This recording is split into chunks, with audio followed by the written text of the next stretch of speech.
This is the Big O Show.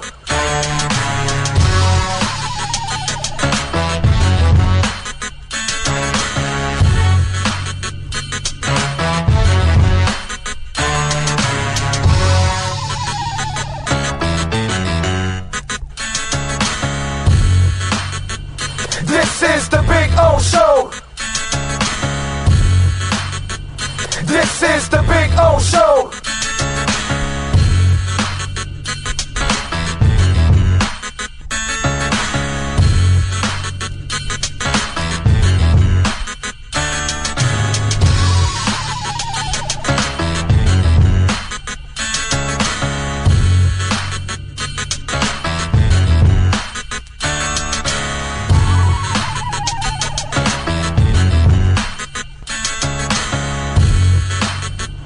This is the Big O Show. This is the Big O Show. This is the Big O Show. Where can you take $10,000 off the 2026 Acura MDX? There's just one place, Acura of Pembroke Pines, the #1 volume Acura dealer. When presenting an award to an employee, athlete, executive, or fantasy GM, make sure you call Orvieto's Awards and More. For 35 years, these custom award specialists have been providing plaques, trophies, custom framing, while providing state-of-the-art laser and computerized engraving, UV printing, and glass crystal etching. They do all their engraving and printing in-house for quality control. Call Charles at 305-949-8098 or visit them at orvietosawards.com. Orvieto's Awards and More, where recognition is rewarding.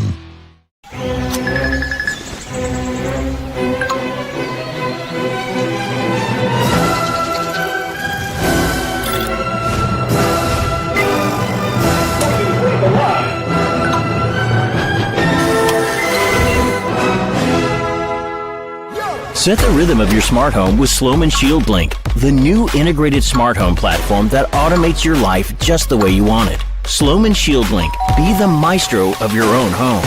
For over 16 years, EJDconstruction.com has provided South Florida residents quality craftsmanship, accurate project management, and exceptional service. That's why EJDconstruction.com is an A-rated member of Angie's List and the Better Business Bureau. When you're looking for the right custom home builder for additions or home remodeling, please call my friend Eric at 305-433-4843. That's 305-433-4843 for EJDconstruction.com.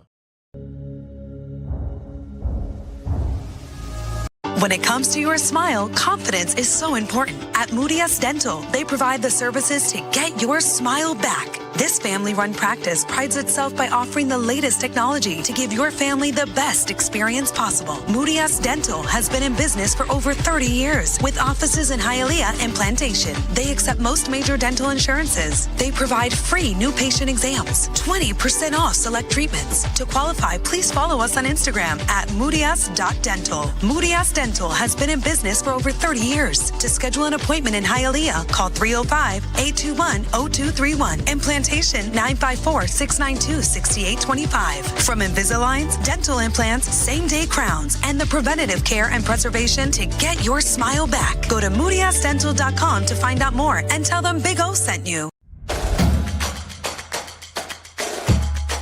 Welcome to Caneswear. New store, new items, same great experience.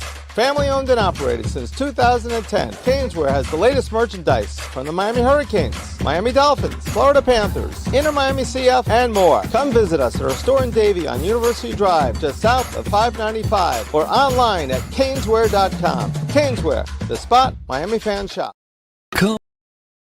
Come on in to Toyota of Hollywood, where curiosity and extraordinary deals await you. Your golden ticket buys a 2025 Corolla, not $26,000, $17,988. And we've got sweet deals with 0% financing for 72 months, 0 down. Enter our world of wonder, and we'll show you why we're the #1 volume Toyota dealer. Toyota of Hollywood on 441 between Hollywood Boulevard and Sheridan Street. Open till midnight.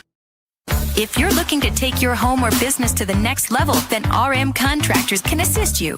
RM specializes in new residential turnkey, new commercial turnkey, home and office remodeling. Call them for free estimates. Serving all of South Florida, licensed and insured. Call Ray, 305-345-3649. You work hard to create the perfect atmosphere. You dream it, we'll build it. RM Contractors, 305-345-3649. Or Instagram at RMC Fisher Island.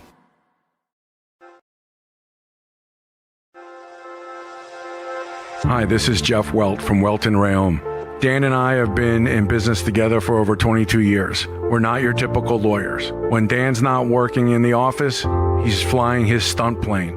When I'm not in the office, I'm either getting tattooed, bowling, riding a motorcycle, or going to concerts. We might not be your typical attorneys, but we are aggressive attorneys, and we'll do whatever it takes to get you what you deserve. Consultations are always free. Call us anytime, 24/7. Welton Rayom can help. Price, service, selection. Get all this and more at South Florida's #1 loved Subaru store. Subaru of Pembroke Pines. Save today with our 3 ways to save. 0% financing, 0 down payment, or make no payments for 90 days. From Subaru of Pembroke Pines. The viewpoint statements or beliefs expressed on the following program by the host, guests, or callers are not necessarily the opinions of FantasyXS.com, Media Group Inc. ownership, management, sponsors, or website.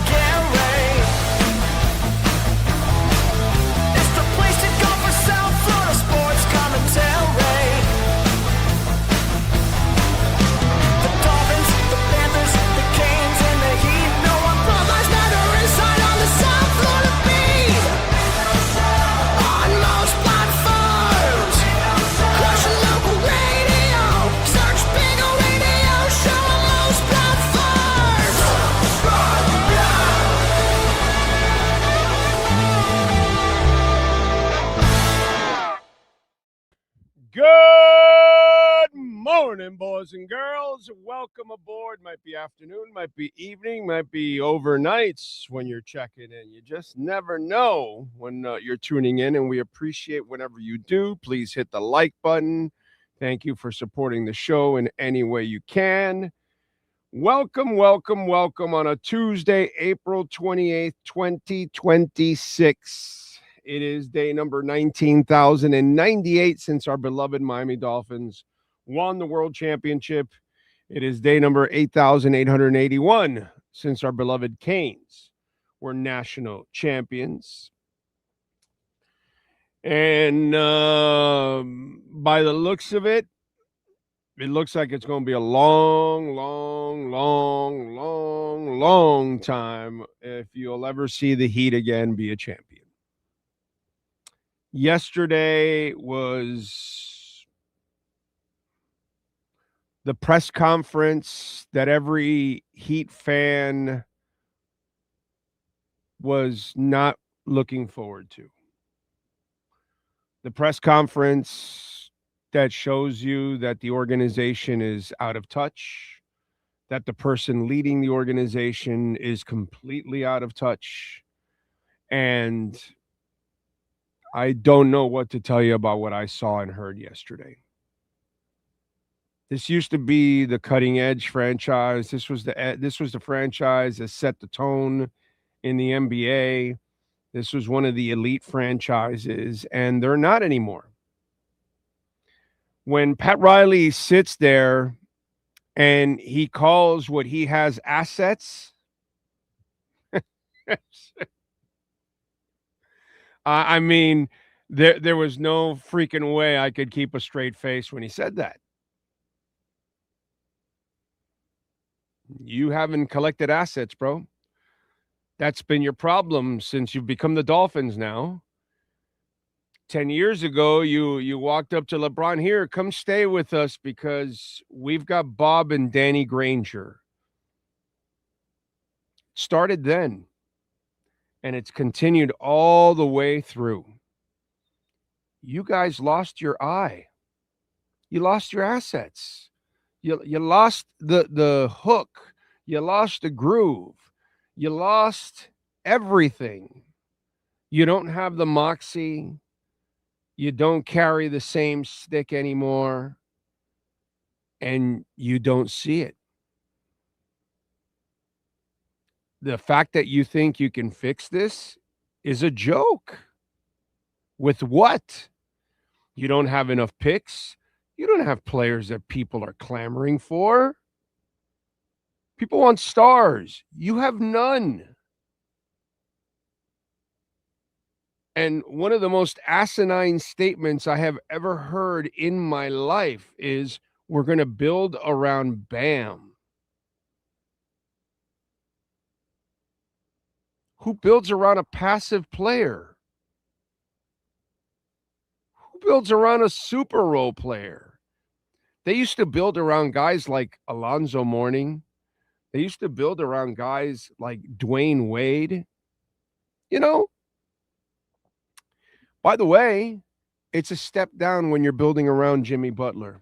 Just so you'll know, Miami Heat, since, as you can see the billboard of the day, can Pat Riley see the wreckage? Because he doesn't see the wreckage. You don't build around Jimmy Butler, much less Bam Adebayo. Jimmy Butler is a piece you build around an Alonzo and a Wade and a LeBron and a Shaq. Okay? Jimmy Butler is not the piece you build around, and he's better than Bam.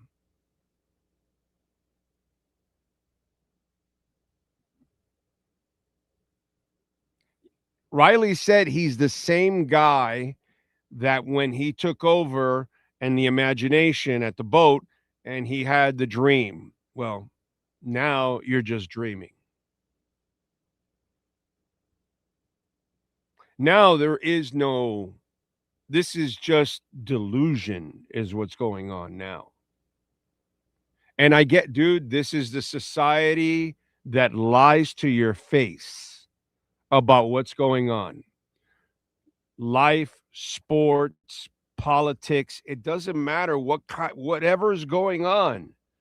The thing nowadays is to look at the public and completely lie about where you're at. Because you're not only lying to yourself, but then you're lying to everybody else in order to not face the reality.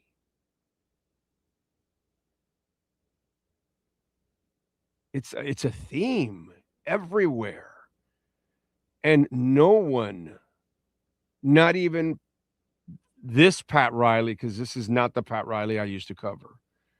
But I mean, when he tells you that he's never been in charge, that's a load of shit. That's a load of dog shit.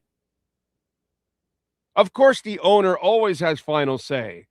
But Riley ran the ship, dude, back in the day. Thing is that, what do you do nowadays? Now you have to have somebody overlook you because you can't make good moves anymore, dude. I mean, you sat there and said, we thought Terry Rozier was a good player. Well, there you go. There's the delusion. You thought Danny Granger would bring back LeBron. You actually drafted a shitty guard for him. I don't know how much more delusional can you get. You gave Duncan Robinson a contract that was just enormous. Now you gave Nico a contract and he can't do anything. I mean, pattern, folks, for 10 years? A pattern? Anybody pick up on it outside of this show? Because we've been talking about this for years now. The decline of the Heat, the decline of the talent, the fact that they can't get shit done anymore. Have we not pointed out that you just went through the 80s of the Dolphins? How long have we been pointing this out to you? That from 04 to 14, it was the 70s. Remember? And that from 14 to now, it's been the 80s, where you went to a couple of finals, but you didn't win it because you didn't really belong there. Same thing as the Dolphins when they went to their Super Bowls in the 80s. And now we're going into the 90s. It's a decade worse and worse and worse. And I tell you about this all the time. Getting old sucks in many ways, but the experience and the perspective that you get, and you get to just see things over and over again, and life repeats itself in fashion, in music, in sports, in politics, in everything. Things repeat over and over and over and over again. And it's just interesting and this is what I'm watching. And it's pretty sad. Let me tell you, it's super sad because I've been pointing this out now for a few years on the show. Been telling Ira and all that. I'm tired of talking about this, to be quite honest, because I've seen it coming for a while. The Heat are done, dude. It's over for the Heat. As long as this group is around, they're done. The game has passed them by. They stood there. No, we're not going to tank. Well, then you guys don't know what the fuck you're doing. Sorry. But nobody gets better the other way, the old way. Oh, we're under the tax, which of course they love being under that tax. Now they've been dying to get under that tax. And we got some exemptions, and we feel good about the spot you're in. Yeah, really? You got enough picks to trade for a stud? No. So what do you feel good about? You don't have players people want. Nobody covets your players. What is that? Those are lies. They're lying to themselves. Maybe they believe this bullshit. That's the thing. I mean, if they believe that Terry Rozier can actually be worthy of the first round trade, well, then go ahead. You know what I'm saying? And no, we got to get on Nikola. See, I had him penciled in as a starter. Well, your vision sucks, dude. Sorry. You gave Bam franchise money. He's not a franchise player. Your vision sucks. You've hung on to Tyler way too long. Your vision sucks. The second he was healthy, you didn't dump him. Your vision sucks. You should have traded Wiggins. No, we should just give up on the season. Why? Because you actually think you can compete with everybody in the East. Are you serious? The Magic bitch slapped you all year long, and you think you can compete with anybody in the East. You only can't compete with OKC and San Antonio. Your vision sucks. You have no vision anymore. That's why I put the billboard I put. Can Pat Riley see the wreckage? Because it's right in front of him. He can't see it. He cannot see it. Nick Harrison, they don't see it. They just see the money. You guys are filling up the arena. So, and they'll try to tempt you, give you just enough so you can kind of, bite and come back. You have no shot at anything, but come back. I mean, you went to 2 championships by luck because you have a great coach and the stars aligned, but your vision thinks that there was more to that. No, dude, you got lucky. That's all. You got lucky. Shit went your way. Kind of like the strike year for the Dolphins when they went to the Super Bowl and Riggins ran all over their ass. Right? They had a chance to make plays. They dropped an obvious interception. Diesel ran all over their ass. They showed they didn't belong. Then they get there in 85 because it was a weak-ass conference. They lit it up with Marino, but then when they went and faced a real team, they bitch-slapped them for 4 quarters and bent them over backwards. Why? Because they had no physicality to them. They were all finesse. They didn't belong anywhere on the field with Montana and the boys. Shula belonged nowhere near the field with the Niners. Same shit here. He didn't belong anywhere near the court with the Nuggets. You just got lucky. And you had your bubble year. You got terrible vision. You have lost it. The Heat franchise has lost it. And the worst part is the entire league is playing one way and you refuse to change. And while I'm here, we're not going to tank and we're not going to give up and we're not, well, then guess what? You'll be permanently mediocre, just like you are now, because the system does not allow you to improve. Unless you get lucky and draft some guy in the late first round or second round that just becomes an absolute star. That's the only hope you have left, Obi-Wan Kenobi. And he's not coming to save you. And there's no force. I don't know what's going on in the Heat land, but one thing I do know, they have no idea what they're doing anymore. They have no idea what a star looks like anymore.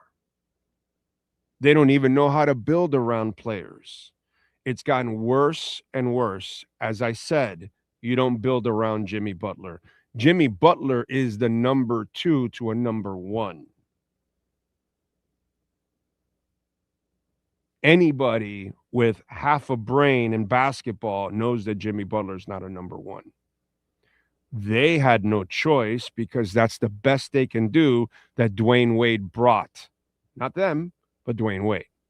Because they can't bring a number 1 in. Those days are done.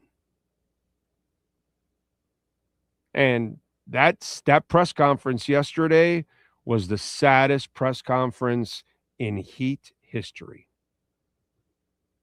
Saddest press conference in Heat history. As prideful as it was on the imagination, and I was there, and I felt a lot of pride in that one.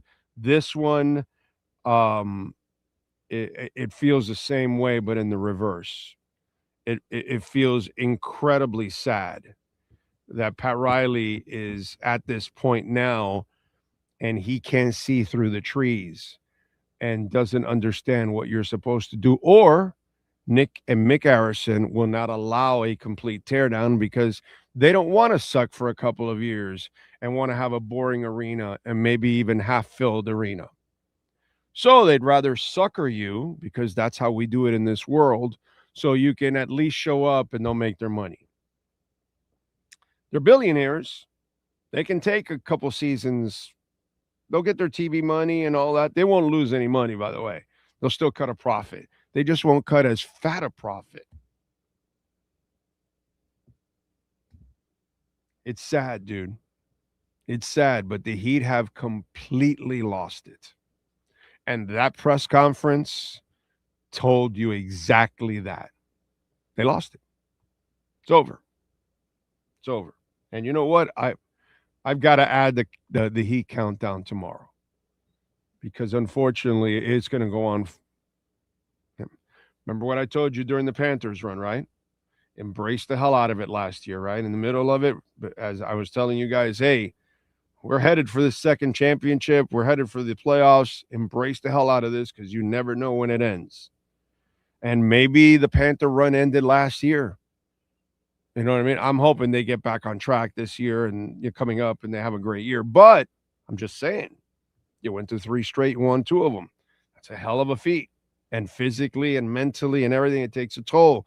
It's going to take, let me tell you something. If they can get back to the Stanley Cup after everything that they've been through, it will really show the greatness of this team, because it's a very difficult hurdle to overcome what they're doing. and that'll be impressive. But my point is, the Heat run, it happened, and we had a quarter century of it. And that's where we have to be grateful for Pat Riley and the Harrison family. Every run comes to an end. And the Harrisons and Riley have lost it, unfortunately. And maybe for them, they're going to need to go through another year or two of embarrassment to convince themselves of what you and I see. Those of us that have logic, because I've been seeing this for a couple of years now. It's just, I don't know. Some people are now catching up, I guess. You know what I mean? Maybe some of the beat writers, because obviously, we had Ira on here and he didn't pick up on it either. So this has gone on for a while, and we'll see that, maybe it changes around the beat that this has been a mediocre franchise for a while now. It's just they've been surviving off of Spo.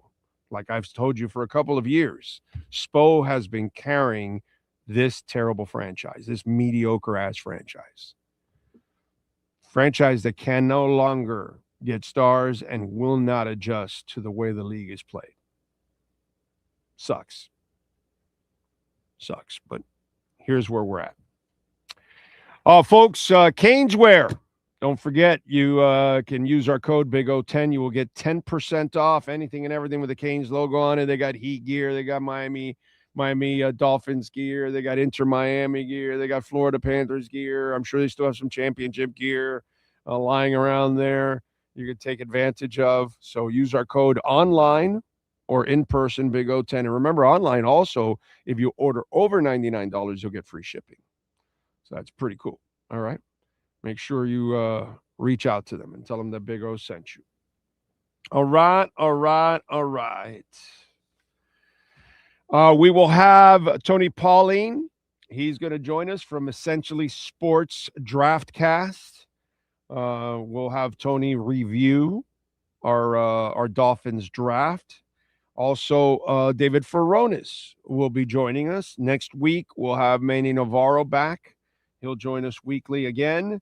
So we'll have Dolphins and Canes reports, and that's probably where I'm going to stick. I don't think I'm going to expand to anything else right now because it's not worth it, to be quite honest. It's just not worth it. Unfortunately, got to make changes, dude. And some things, that subject is going to get tiresome because I'm already – it's funny because a lot of the things that people are going to talk about with the Heat now, I've been talking about it for years now. And it's just, this is like a broken record for me. For a lot of people, it might be new, but that press conference yesterday just solidified everything that I already knew about the Heat franchise. They're done. That's terrible, dude. They're done.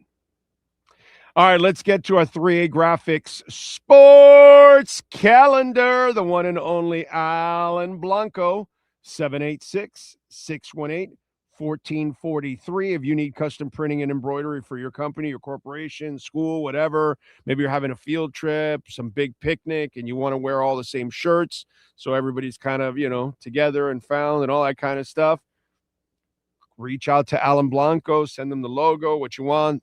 They'll have it shipped to you right away, wherever you're at in the country. 786-618-1443. Support the great sponsors that support us every day, like 3A Graphics. Inter Miami back in action on Saturday at 7:15. They will host Orlando City. Can they get a win at New Stadium? We shall see. Orlando City sucks. They're the 14th worst team in the conference. There's only one team worse than them. Miami is the second best. So let's go, bro.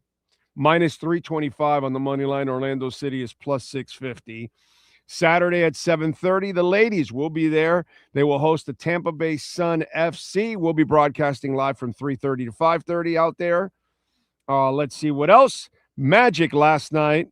Props to the Magic, I got to say. That has been a choking franchise forever. It looks like they're finally growing up and their BBs dropped. They took a 3-1 lead on the Pistons.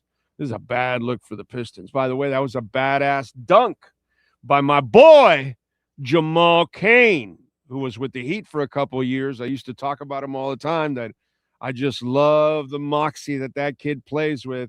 He had 8 points, 9 rebounds, and he had the dunk of the playoffs last night. So if you want to see former Heater Jamal Cain with a nasty-ass dunk off the bench for the Magic, check it out last night in their win, 94-88. The Thunder over the Suns, 131-122. OKC eliminates Phoenix. Sweep 4-0. Denver defeats Minnesota. Obviously, they're missing 2 key players, 125-113. Minnie still leads 3-2, but this has opened up the door for Denver for sure. Tonight, 76ers and Celtics. Celtics are favored by 11.5. The over and under is 213.5. 76ers are plus 400. The Celtics are minus 550. Hawks and Knicks tied at 2 apiece. Knicks are favored by 6.5 at home. Over and under is 213.5. Hawks plus 195 on the money line. The Knicks are minus 280 on the money line. At 9:30 tonight, San Antonio looks to eliminate the Blazers. They're leading 3-1. Spurs minus 12.5 in this game. Over and under is 215.5. Blazers plus 475, and the Spurs are minus 700. That is your 3A Graphics sports calendar. That was a nasty dunk. Nasty dunk by Jamal Cain. That was nice. That was definitely nice. Definitely nice. Don't forget, folks, you can make a donation to the show.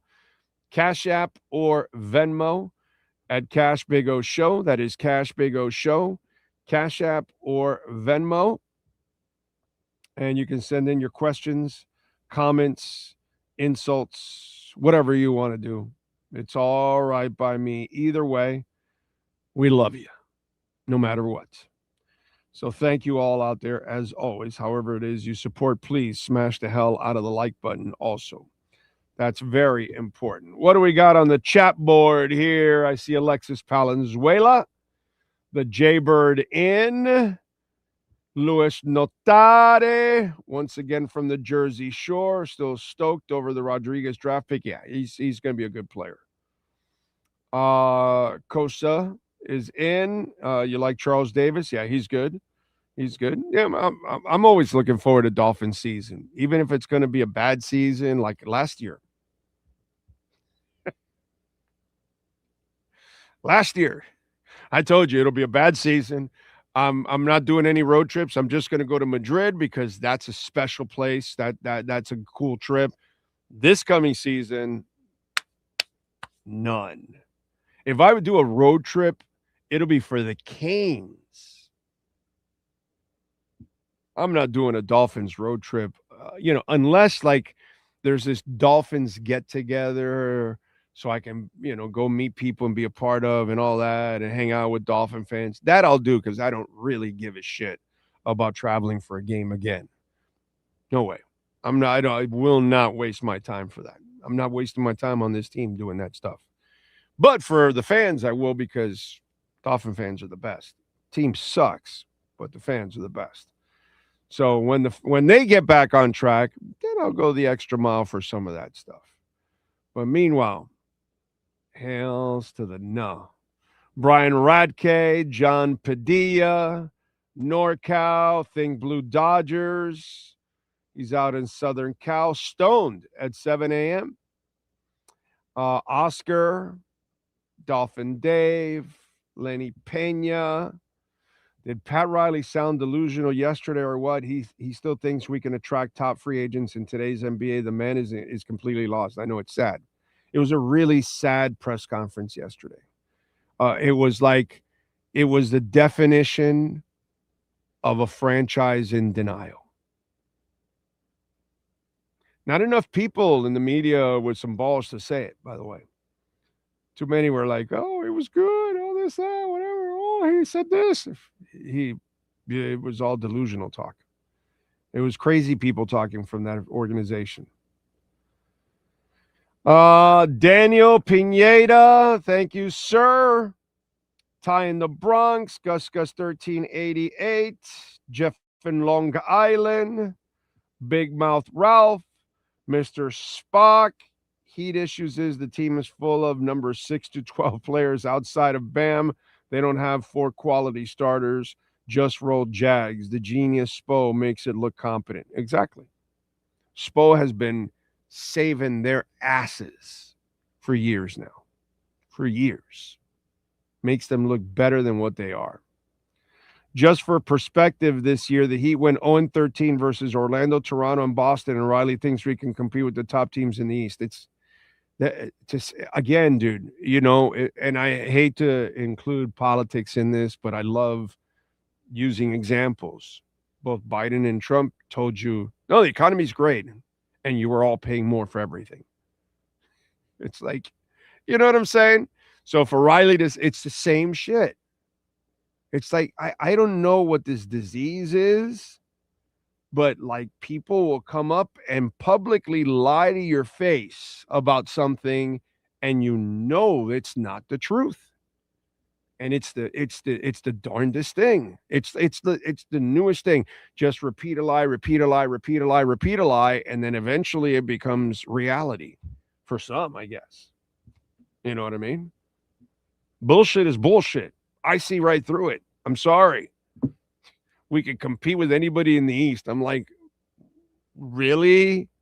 Like, what is wrong with you people? Have you watched the demise of your franchise? It's baffling, dude. It's sad. It's absolutely sad.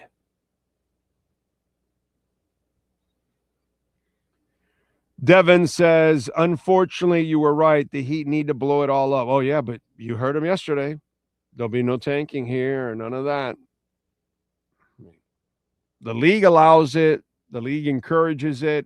Teams are getting better left and right. The losers that use Philadelphia, those losers are done because there's San Antonio and there's OKC and there's Houston and there's Detroit and many teams now. That's the way you get better. You suck and you go into the lottery and you land a star or two, and then that starts to turn you around. Whatever. And they will get delusional and they will hang on or go after old or broken down stars to try to fill the seats for another year or two. Whatever. Dolphin Dave says, Miami Dolphins are trying to change, but I don't trust the owner to stay out of the way. We will see. That's all we can do, Dolphin Dave. We can just sit back and hope that John Eric Sullivan is the man. That's all. We have no choice. We just got to hope that this guy is really a badass GM. J-Town, good morning to you. Pipe Man Slim, good morning. Brian Landis, good morning to you.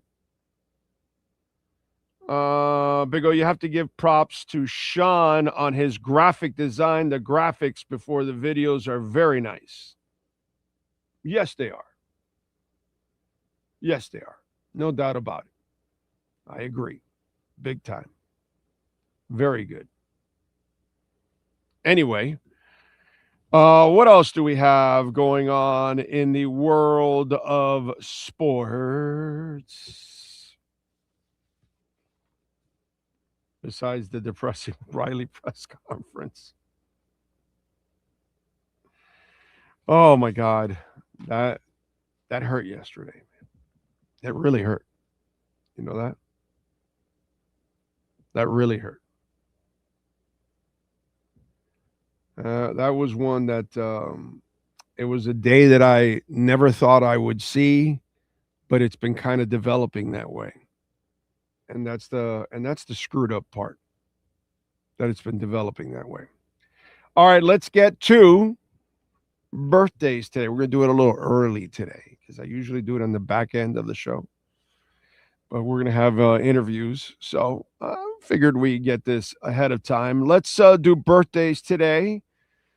And we start off with musicians born on this date. Tom Ogden, from the English singer and guitarist, best known as a frontman for the indie pop band Blossoms. Born on this date in 1993. By the way, I have no idea who the Blossoms are. Except for Pat in Nashville. He'll probably know who the Blossoms are. He did send me the video. I did not know that band from yesterday. I forgot the name of it already. But the tune was actually half decent. Big Gip, born in 1973. Born Cameron Gipp, the U.S. rapper, member of Goody Mob.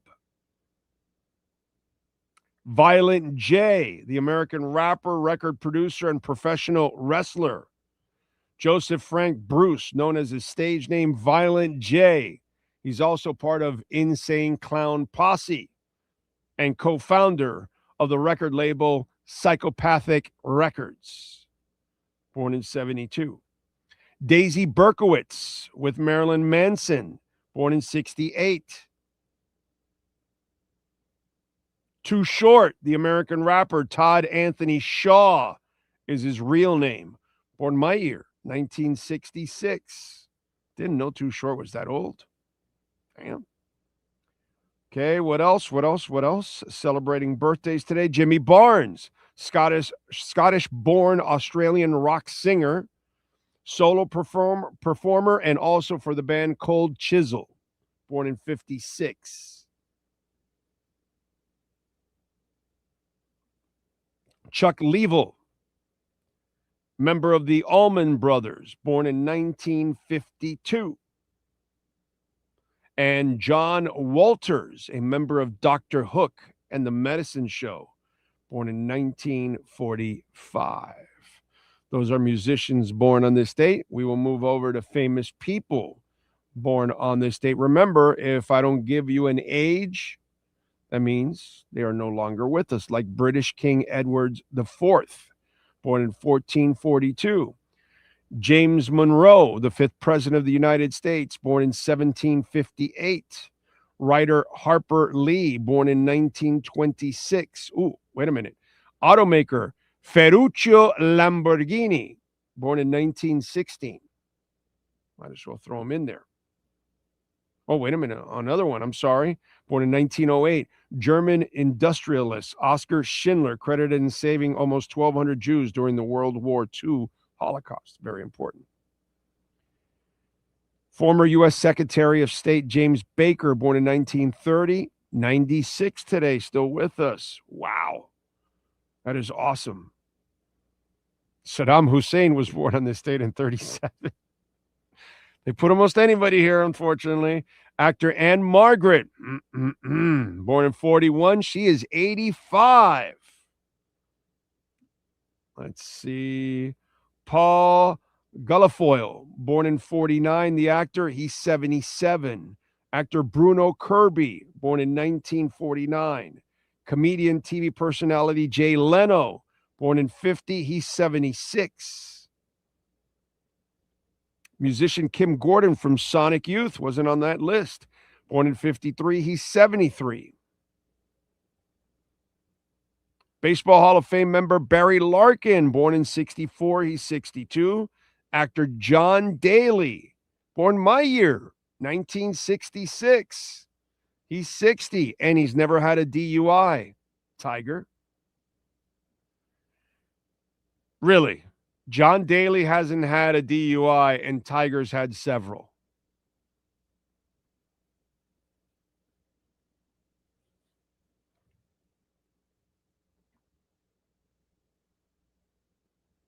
Anyway, actress Bridget Moynihan, born in 1971, 55 today. Actor George Garcia, born in 1973, he's 53. Actress Penelope Cruz, born in 1974, she's 52. Actor Michael Carbonaro, born in 1976, he's 50. TV personality Jonathan Scott, born in 1978, he's 48. Actress and Dark Angel Jessica Alba, born in 1981, she's 45.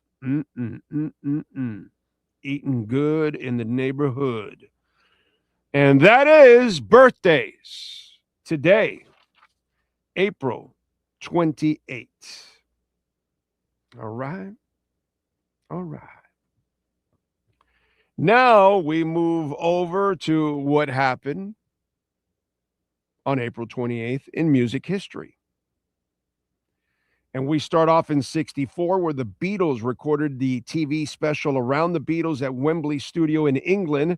As well as performing songs, the Beatles performed Act 5, Scene 1 of Shakespeare's A Midsummer Night's Dream, with John in the female role as Thisbe, Paul as Pyramus, and George as Moonshine, and Ringo as Lion. Paul later named his cat Thisbe.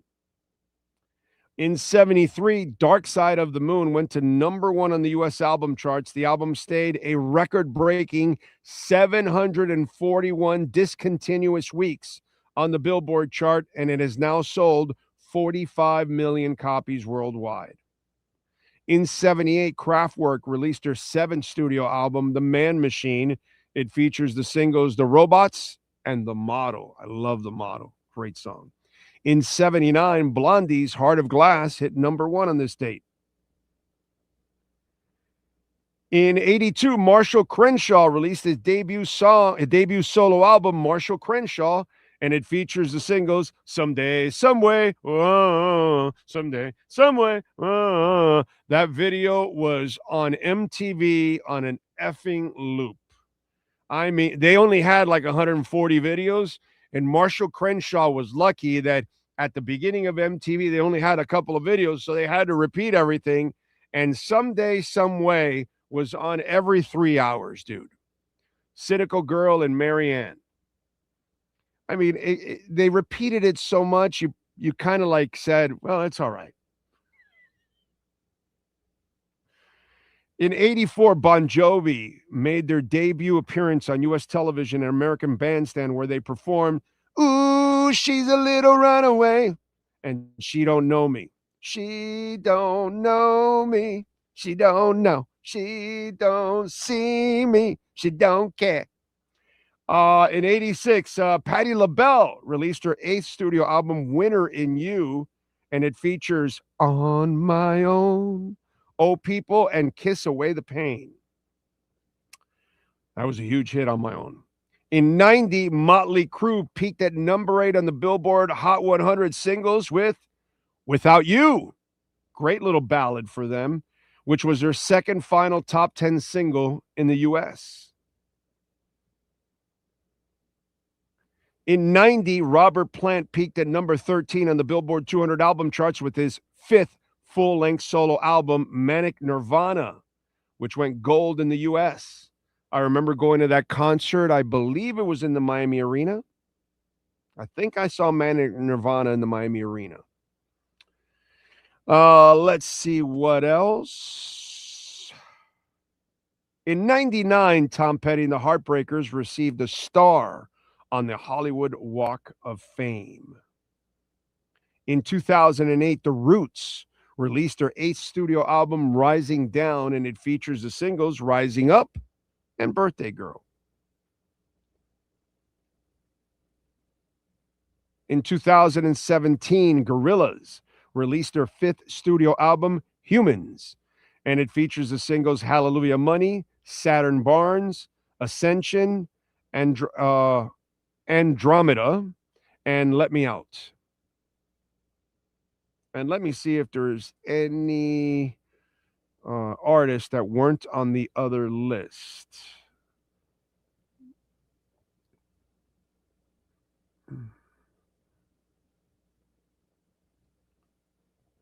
Nope, that's it.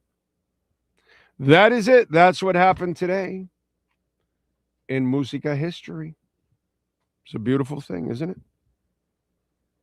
All right. Remember, Cash App or Venmo at Cash Big O Show. That is Cash Big O Show. Cash App or Venmo. And you can send in your questions, comments, insults, all kinds of good stuff. We always appreciate that. We do have a little dip in the market right now. Bitcoin's at 75,695. Down 3% right now. As for the markets, they've been very resilient throughout all of this. The Dow is only down 26 points. The S&P's been on fire, but it's down 55 right now. And the NASDAQ is barely up 1/5 of a point. But overall, man, considering everything, I expected a lot worse. So I am actually shocked at how resilient the markets have actually been. Big O, there's always a road game, a group of Finlaws at location. Yeah, I mean, for something like that, like the one thing I haven't done that I want to do is a MetLife takeover. I would travel to New York just to go for the MetLife takeover. I don't really give a shit about the game itself. I could go back to Slattery's and watch it on TV. Seriously, go hang out with everybody pregame and then just take off. No traffic, no nothing, and just go over to Slattery's and watch the game. I would do that, and do the post game from Slattery's like I've done before. Actually, I've done a show at Slattery's because it's a Dolphins bar, and then hang out with Dolphin fans, watch the game there. That'd probably be more fun for me. I'd travel up to New York to do that. Going in for the game, it doesn't do anything for me. You know what I'm saying? So I would do something like that. Yeah, that's the only way, because the MetLife takeover is the best Dolphin fan road experience that exists. And think about it, where you're at in a parking lot and everything, but somehow or another, a world of Dolphin fans show up, and that is a cool thing. That's the best thing. Way better than the team. So yeah. One day the team will catch up to us. I don't know when. I don't know if I'll be around. We'll see. What else do we have?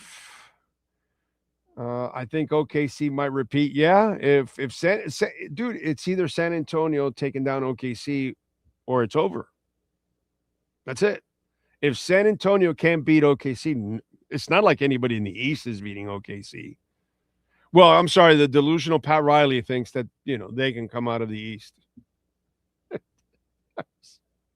When he said that yesterday, I'm like, really, dude? How can you say that? You got smoked by a bunch of people in the East. Would you think that was like a coinkydink? You think that happened by accident? I mean, serious delusion yesterday. I was sad, bro. I was sad. I know the gym blossoms, but I'm almost 50, so that's what I know. Hey, jealousy. Hey, jealousy. Great song. Great album, by the way. Was it New Miserable Experience? I want to say is the name of that album. Great album. Great album. Shout out to John Daly and the Carbonaro Effect. Michael Carbonaro says, bow down to Troy. Let's see. Big O, Slattery's is the answer. Let me know, bro. I know Slattery's is fun. Slattery. That's the only thing that I would do. But it's not for the game. It's for the people. Screw the game. I don't really care about the game. You know what I mean? I'll watch the game. I don't need to be in the stadium. It's not a big deal. At this age, you got to show me games that matter. Not just a regular Dolphins Jets game, which, whatever. Especially this year where you're not going to win a lot of games. I don't know if I want to be in that stadium and lose to the Jets. Yeah, I'll be in Slattery's with the fans hanging out, having a drink, having a good time. That's probably better. It's probably will work out a lot better overall. All right, what else do we have going on? By the way, Terry Rozier, the law is not done with them. They're going to go after him again. What a trade by the Heat. God, the fact that they got bamboozled so badly. By the way, for you Marlins fans out there, I want to give you something you should be grateful. You shouldn't be grateful that you have a shitty owner that has no money. You can't be grateful that, it's a mediocre team. But although you are fortunate, you are in the worst division in baseball. So the good thing is, second place, everyone sucks. So that's a bright spot. No, but the real bright spot for you Marlins fans that's out there, this is the bright spot for you. The bright spot for you is Angels Stadium. The team home ballpark for the Angels in Anaheim is dealing with an infestation of rodents. That's right. Health officials shut down a concession area at level 432 in the stadium on the 22nd when they were discovering rodent droppings. Lewis notes that the routine inspection by Orange County Public Health Services revealed vermin excrements in 5 different locations. Additionally, a hole greater than 1/4 inch in the ceiling for rodents to potentially pass through was allegedly discovered by inspectors. So at least when you go to Marlins Stadium, you've got plenty of elbow room. There's nobody there, okay? And because they only sell like 3 hot dogs a day, no chance for rodents. So while the team is a rodent itself, you at least don't sit amongst them. But you could be at Angel Stadiums where their food could be coming with rodent droppings. You know, at least your nachos are clean there at Marlins Park, I think. I would imagine. But think about it. You could have a shitty team and rodent shit all over you.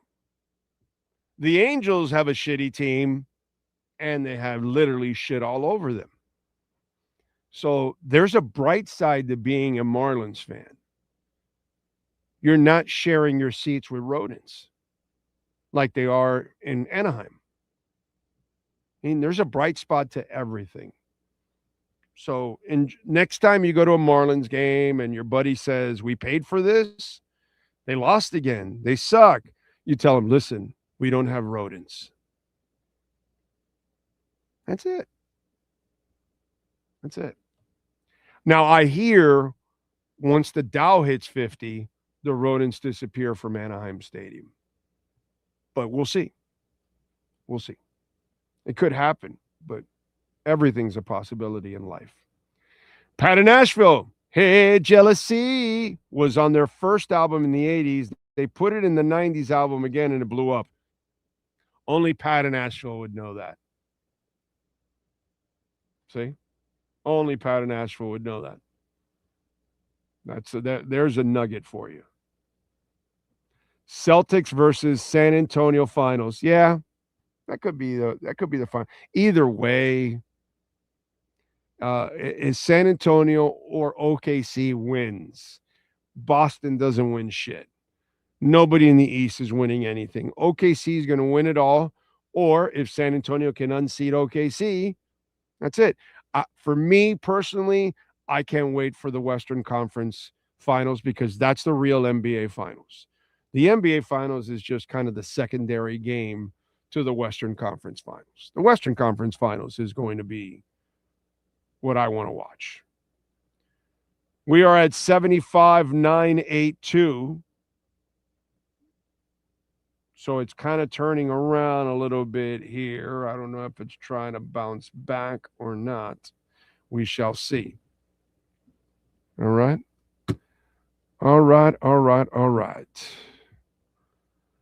Let's see. We're going to, there we are. The man, the myth, the legend that is Tony Pauline is ready to go. We're going to talk a little NFL draft with him. You could follow Tony Pauline, by the way, on Twitter at Tony Pauline, and you can catch his work, Essentially Sports Draftcast. Let's bring the man aboard. There he is. Tony, how are you doing, my friend? Okay, sorry for being a little bit late. Oh, you're not late. It's all right. Remember, dude, we're dominated by Cubans here in South Florida. You know, that's my heritage. Okay. And we make it a law to be late to everything. So whenever you do anything here in South Florida, if you're a little late, you're really on time, dude. I was actually down there a couple of weeks ago. My daughter got a dance is a dancer. She's danced on the Broadway shows at Royal Caribbean, and for 5 weeks she was rehearsing at Florida International University. They have a studio there. So before she left for the high seas for 9 months, my wife and I, my sister and her brother and her husband, were down. We were actually more in Hollywood and North Miami. Okay. All right, cool. My daughter and my wife are both graduates of FIU. So, There you go. Yeah. Actually, my daughter actually spent her junior and senior years of high school at FIU. Okay. She was doing high school during the morning and college at night in the afternoon. It was one of it's one of those programs, So it's she was blessed. But yeah, that was FIU is a good school. Man, it has grown. I can imagine. Oh my God. When my wife went to it, it was like 4 buildings. Yeah, there's one building they have that Royal Caribbean has for the rehearsals. Itself was a school building. Right. The thing was massive. So yeah, it's like a city now compared to when my wife went. It was just so small. It was only a few students. Nobody was staying there. They didn't have dorms or anything. It was just a completely different thing. We're old, of course. We're old. All right, Tony. Football team, the FIU football team's got to get out of that Conference USA. That's a disaster.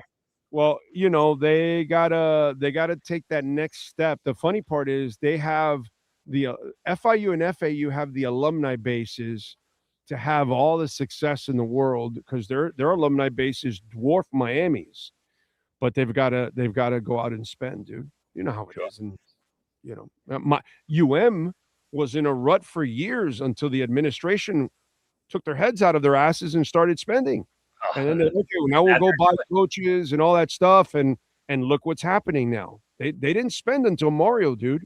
They really didn't. Spending and tampering. But I mean, back at the prior place, actually 2 before that I mentioned when I was writing, when NIL was becoming a big deal, I had mentioned that the University of Miami was putting at the time away $5 million in an NIL fund. Now that $5 million, I'm sure Darian Mensah, the quarterback, who's going to be behind center for Miami next year, is probably making close to twice that in his NIL package.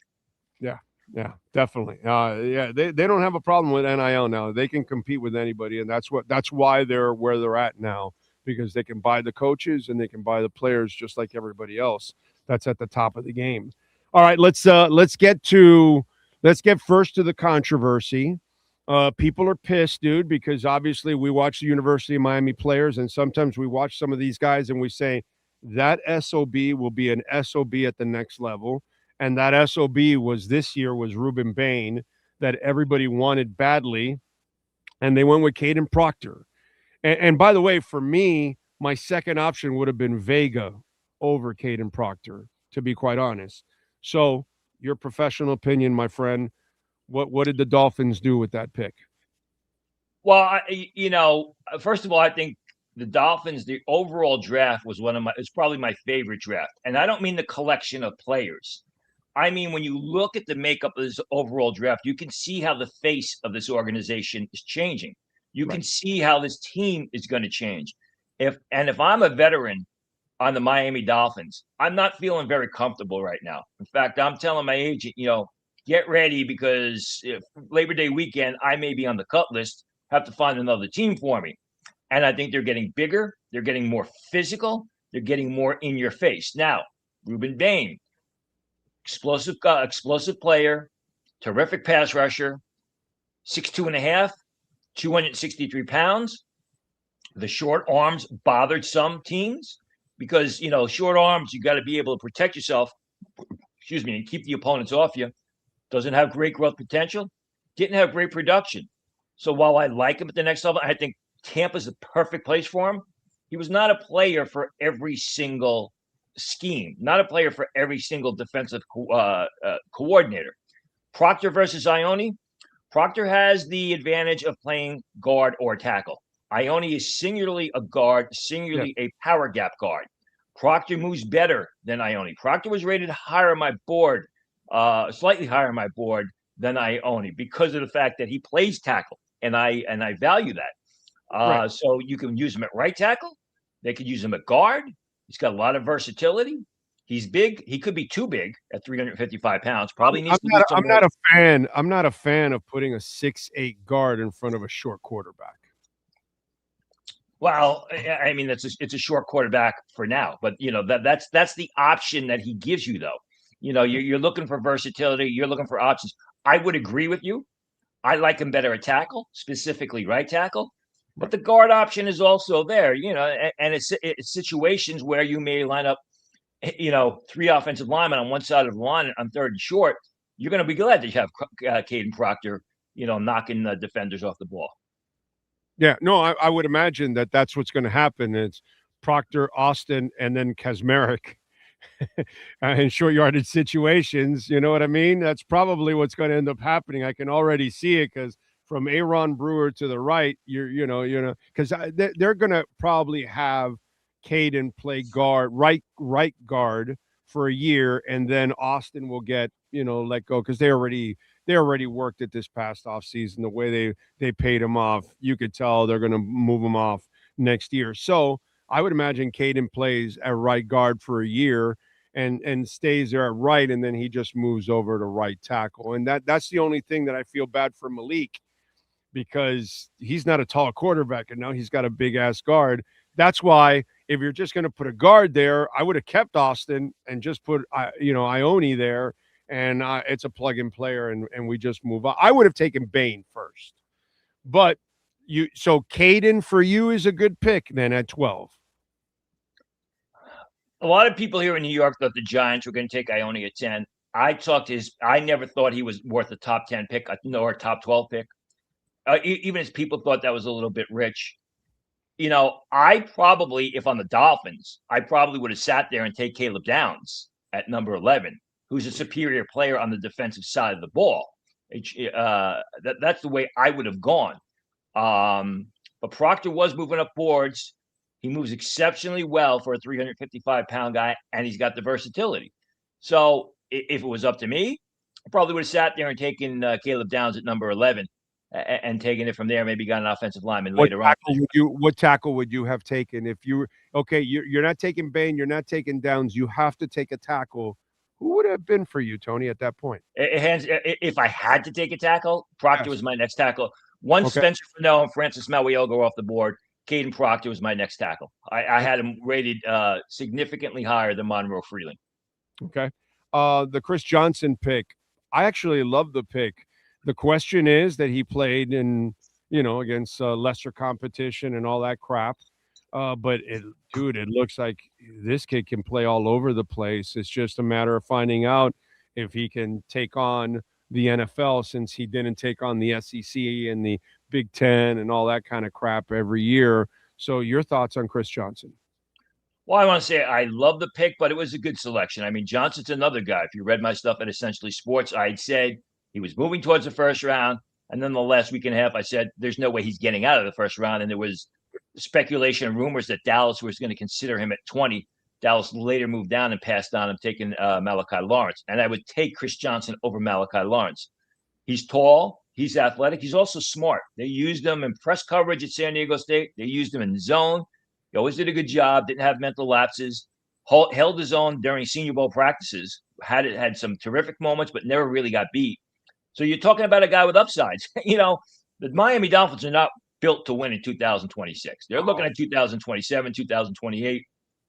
So you take a tall, athletic, talented cornerback like Chris Johnson, you break him in, and you're expecting him to play his best football 2, 3, 4 years down the road.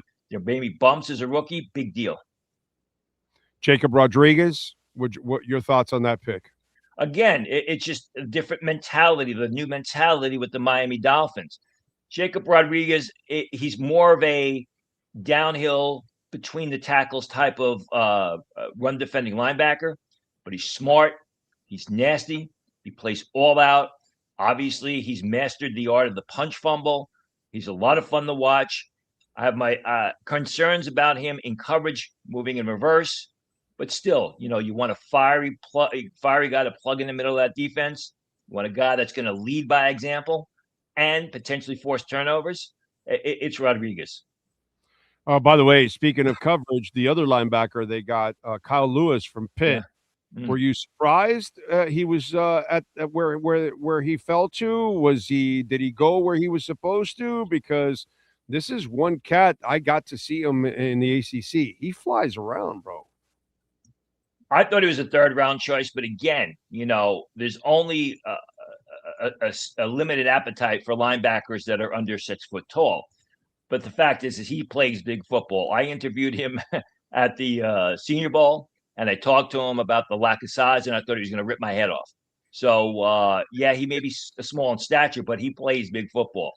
He's great in pursuit. He's better in coverage than Rodriguez, no doubt about it. Although, again, the lack of height, there may be mismatches when he's going up against tight ends that are 6'3", 6'4", 6'5". But you want fiery players that lead by example. That's, you go back to the offensive line. Last October, when I was writing articles that Mike McDaniels was going to get fired, and he did get fired, though later than I thought. Part of the problem was, he wanted to run the football, but he had a soft offensive line that wasn't very physical. You could see with Proctor, you could see with Johnson, with Rodriguez, with Kyle Lewis. They want players that are physical. They want players that, are going to come off the field with blood running down their jersey, and they're going to be hurting on Monday because they played so hard on Sunday. Lewis fits that mold. All right. Tony Pauline, by the way, make sure you check out his podcast and you sign up for it. Essentially Sports Draft Cast. Make sure you sign up for the podcast. Now, I love the Chris Bell pick. I think he's a freaking man and a half. So I'm sure you're going to like that pick. But the Caleb Douglas one, my question is, with one guy, they went with like, that is the ideal model of an NFL wide receiver, pretty much translating, to the next level in Chris Bell. But then the other kid in Caleb Douglas, there's a lot of the measurables, but he's not as polished as Chris Bell. So give me a breakdown of both guys, what you like and don't like. Well, I mean, Bell would have contended to be a first-round pick were it not for the late season knee injury in November. I mean, he's big, but he's also fast. He's quick. He has a burst, catches the ball well, and he was on his way to an exceptional career year in 2025. Much better receiver in 2025 than 2024. I thought he was going to go mid-second round, so where the Dolphins got him, I thought was great value. Caleb Douglas I had as a day 3 pick. I did hear some teams liked him in the 3rd round. I had him more as a day 3 pick. I mean, the thing is this. It fits the MO of this draft. They want bigger or they want physical players, and that's what Caleb Douglas is. He's a tall, physical receiver who catches the ball well, who, oh, by the way, is also an exceptional blocker. So that's the type of player that they wanted. You can sit here and argue that Caleb Douglas probably should have gone 5th or 6th round, although I did hear some people tell me 3rd round, which is where he went. But that is the makeup of this draft. That is the way they want this team to go. They don't want these smaller, quick receivers who, go down if the wind blows too hard and really aren't very good blockers downfield. They want guys on both sides of the ball that are going to play physical football. That's the MO of Caleb Douglas and even Will Kazmarek. I mean, Kazmarek was known as more of a blocker at Ohio State, but he also caught the ball very well when it was thrown to him. And the problem with Kazmarek faced, and I asked him about this at the Senior Bowl, is there were a lot of mouths to feed there on the Ohio State offense. I mean, you had a first-round receiver this year, top 5 pick this year, or I should say the 4th pick of the draft this year. You're going to have a guy that's going to be a top, graded as a top 3 pick next year.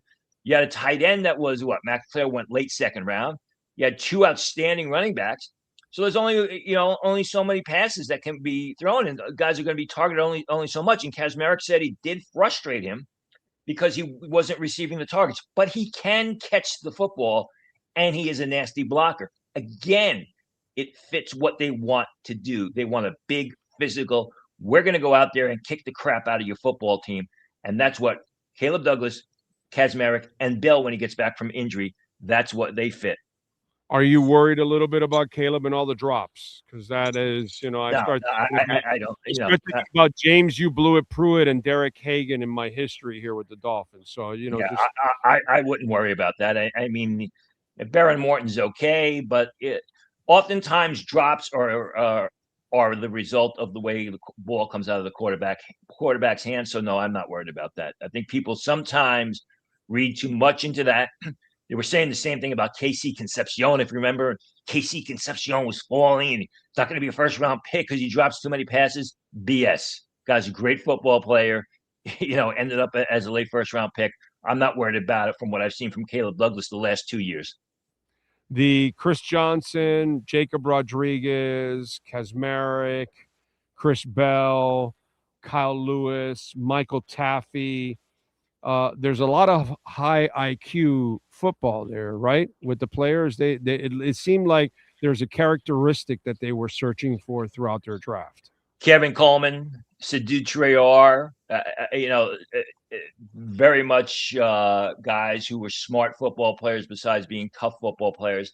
And, I think they got a lot of contrasting styles as well. I mentioned the early guys who are big, physical, tough guys. Well, later on, they get Kevin Coleman in the 5th round. He's your speedster. He's your return specialist. He's a guy who plays much faster than his 40 time. I know the 40 times, and I spoke with Kevin at length, were not what he wanted to be at the Combine or Pro Day, but he plays much faster. If you were at Senior Bowl practices, no one could catch him. No one could cover him, I should say. Sidhu Traore should have been invited to the Combine. I wrote about this before the draft. I said he was going to be the first non-Combine player selected in the draft. I think he was the second. Shrine Bowl practices, nobody could cover him. He goes to his Pro Day, 245 pounds. He runs a 4.54. Kids from England has got incredible amount of upside. So you get your downfield pass catching threat in Traore, and then in Kazmarek, you have more of your blocker, short and intermediate range pass catching target. Again, if I'm a tight end, a veteran tight end on the Dolphins roster right now, I'm not feeling too secure about my job. Is Coleman like a shiftier, quicker Bobby Ingram? Because like he has all that skill set to play in the slot and find the hole and all that like Bobby used to, but Bobby I don't think was as fast as this kid. Yeah, this kid plays fast. There's 40 speed and there's football speed, and Coleman plays fast. Like I said, it cannot be covered at the Senior Bowl. I agree with you about the slot receiver. If you get a chance with a one-on-one with Kevin Coleman, you're going to absolutely love him. Remember where you heard that. Yeah, no, that's why I'm saying, because he's such a shifty character that, he's a shifty player. He's not a shifty character. That's I mean by on the field, he's shifty, but he knows how to find spots in the that's why he kind of reminds me of a Bobby Ingram at the slot, where he's very crafty in finding a hole in the defense. But it looks like he's slightly more athletic than Bobby. That's all I'm saying. He looks like he's shiftier. You know what I'm saying? Overall. All right. So you give the draft for the Dolphins a pretty damn high grade overall. Yeah. I like the collection of players. I thought maybe the Jets, the Eagles, the Cowboys, the Giants, there were a couple of other teams that had better overall collections. But when you look at this and what they're trying to do, the new regime is trying to do, they had 13 picks.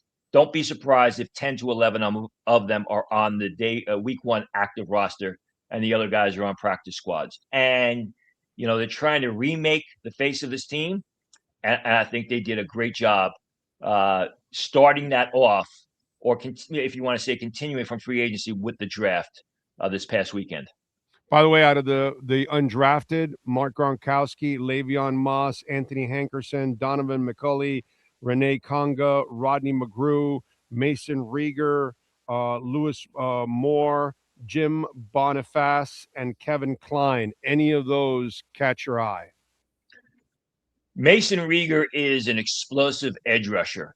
He was a guy who didn't play in 2024 because of an infection when he was at Louisville. Transferred to Wisconsin this season. He's probably one of the best players on the Wisconsin squad. Come to think of it, I don't think Wisconsin had a single player selected in the draft. He can stand over edge. He can stand over tackle. He can come out of a 3-point stance. A real, again, physical, not the biggest guy in the world, but he's physical and he plays with nonstop motor. Lewis Moore out of Indiana. A little bit overage, but again, an incredibly football intelligent safety. Doesn't have great sideline to sideline range. Better downhill, better between the box, does a good job in zone coverage. But again, a guy like that, he also has got a special teams mentality. If he makes the roster, it'll be as an 8th or 9th defensive back who has to earn his wage on special teams. All right, Tony, tell them about the Essentially Sports Draftcast so they can subscribe, my friend. Well, it's not just a Draftcast. It's essentiallysports.com. We had incredible draft coverage. The big board is still up. 588 rated players. Big O just mentioned all the free agents Miami signed. You can get scouting reports on all those guys. And then there's your Draftcast. I hope people watch this during draft day because we had almost a 5-hour live show on Thursday, and then we had another show on Friday. It was a lot of fun. We were way ahead as far as the news and the coverage, really through the entire draft process. Gerard McCoy's injury, guys like Mekhi Becton. I reported at the Shrine Bowl that the Packers were going to cut him. So we always try and stay ahead of the curve. You always do, man. And make sure you follow him on Twitter at Tony Pauline and sign up there at Essentially Sports and check out his podcast as always. Tony, you're a stud, my brother. Thank you for taking some time. We really appreciate it. Thanks. Have a nice summer, everybody. You got it. Go Zep. Come on in to Toyota of Hollywood, where curiosity and extraordinary deals await you. Your golden ticket buys a 2025 Corolla, not $26,000, $17,988. And we've got sweet deals with 0% financing for 72 months, 0 down. Enter our world of wonder, and we'll show you why we're the #1 volume Toyota dealer. Toyota of Hollywood on 441 between Hollywood Boulevard and Sheridan Street. Open till midnight. Right. We thank Tony Pauline, Essentially Sports, and he's got the draft cast. Make sure you check that out. He's always on top of the draft. Always has been. I've known him for decades, man. Decades. Good dude. All right. Let's see. What else do we have on the chat board? Austin Jackson has a potato chip body. He should be nicknamed Austin Street Clothes. Okay. J-Town, nice work, sir. I enjoyed the breakdown. Well, and by the way, you got a good Caden Proctor review because the key question was, okay, if you're not taking Bain or Downs, well, he wouldn't have taken Bain anyways. Which is the tackle you were going to take? And he chose Proctor. He said after the first 2 were gone, which obviously Miami had no shot at those 2 because they were gone, then he would have gotten Caden Proctor. So some people didn't even have Caden Proctor as the 3rd tackle, but Tony Pauline is one that had him as the 3rd tackle. So there you go. Yes, he is, Ray. Thank you. Appreciate you as always. Let's go. True Fin Fan. Thank you, sir. Told you we get a couple guys on. I'm not going to go crazy, but at least we'll get a couple guys on. We'll have Furones on now, and he'll give us his review of what he thinks overall. And we'll see. We shall see. Where are we at in Bitcoin? 76. So climbing back again is a little Bitcoin. And where are we at with the markets? The market is up. The Dow is up 44.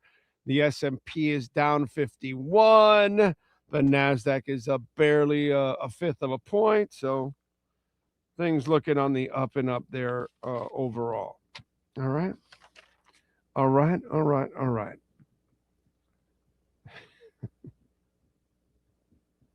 Don't forget, folks, Cash App or Venmo at Cash Big O Show. That is Cash Big O Show, Cash App or Venmo. And you can send in your questions, comments, and insults, whatever it is you want to do. We always appreciate that immensely. Thank you all, as always, for the support. By the way,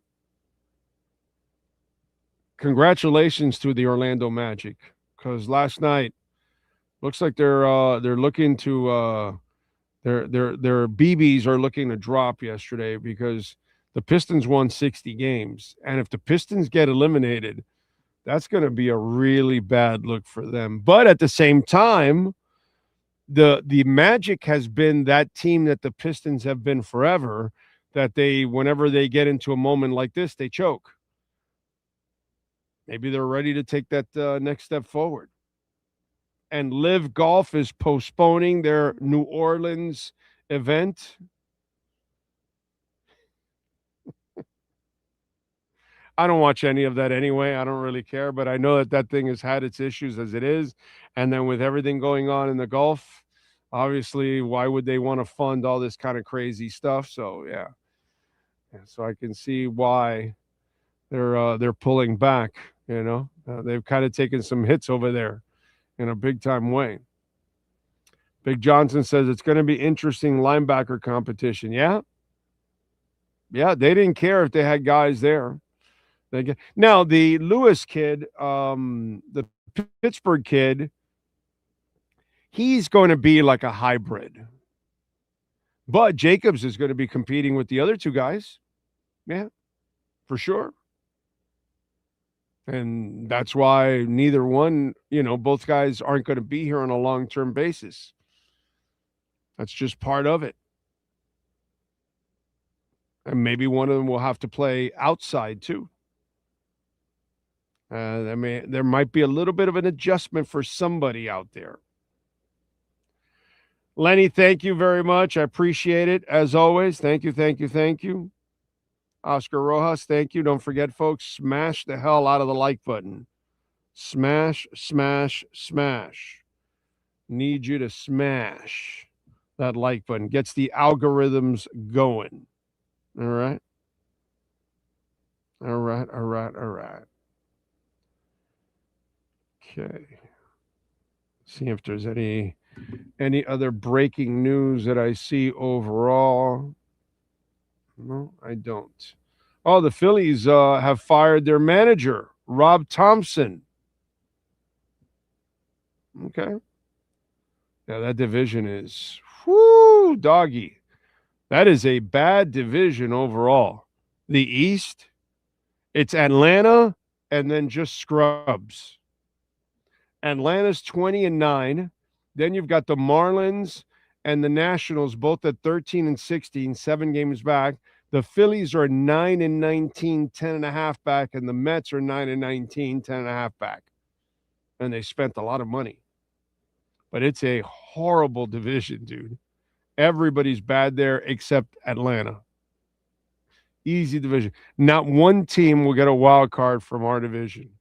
It'll be all Atlanta, and then the wild cards will come from the other divisions. They're certainly not coming from our division, that's for sure, because it's a bad division. Hey, by the way, wait a minute. Weren't some of you Marlins fans yeah, that's right. Where are the Marlins tweets? What happened after that 5-1 start? Hold on a second. 5-1. So they're 8-15 since. But what happened? How come you guys aren't texting in anymore about the Marlins are doing great? Talk about the Marlins. What happened? You guys don't have the same energy anymore?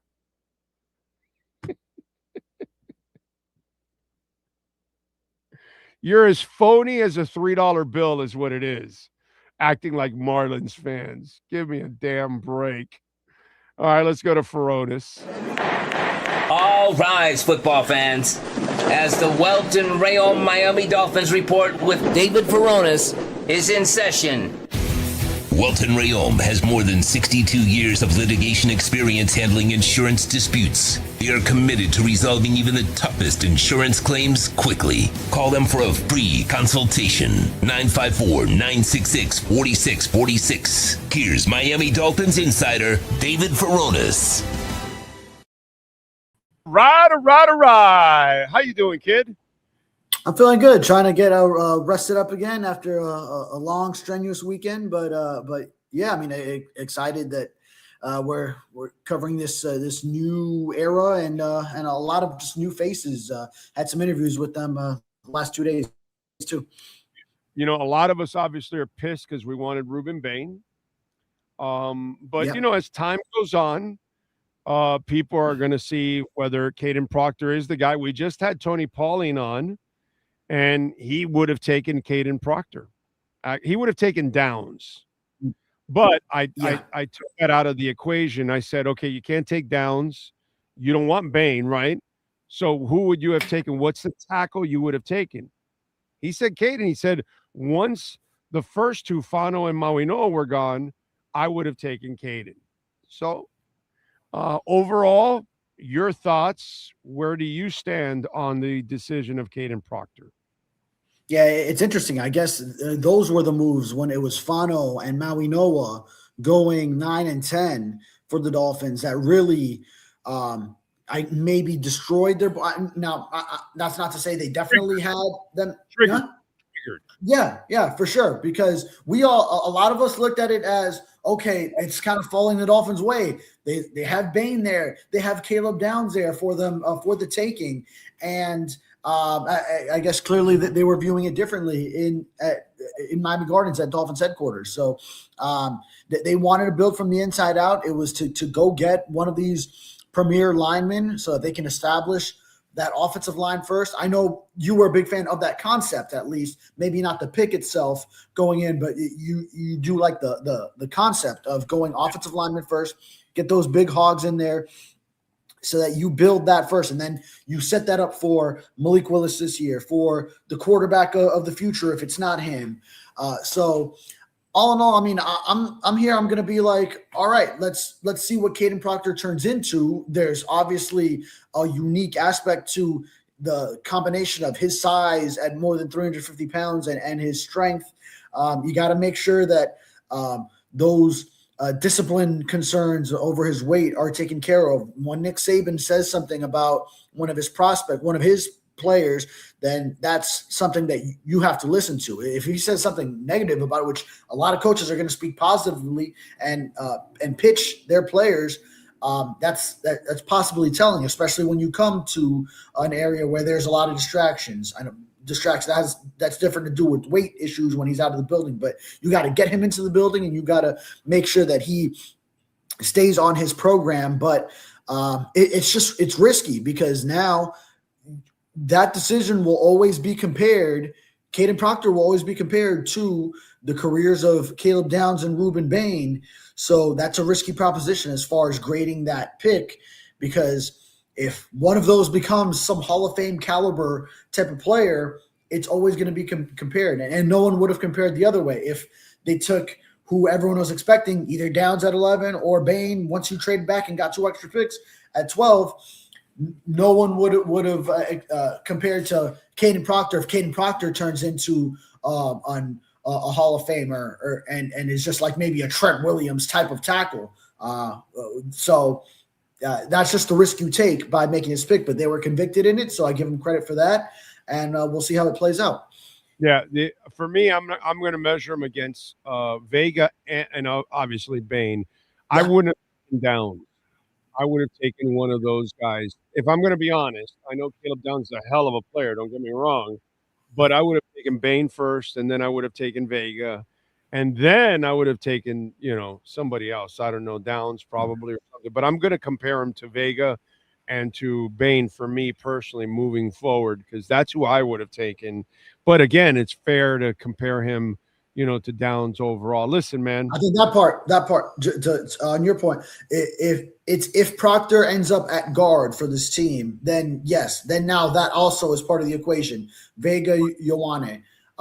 If he ends up being the long-term tackle, then it's a different story. Long-term right tackle. I'm just look at it long-term. Who has the better career? Who was the better player? Bain, Vega, or Caden, period. Yeah. Just who's the better player overall, and that's how I'm going to look at it. I understand what they have to do this year, that they'll play him at right guard, and then when they kick out Austin Jackson next year, he'll move over to right tackle, and then they'll go draft another guy that they think is versatile enough to play right tackle also, so they can play right guard and all that. So I get we're now learning what they're going to want to do in the future and all that kind of stuff.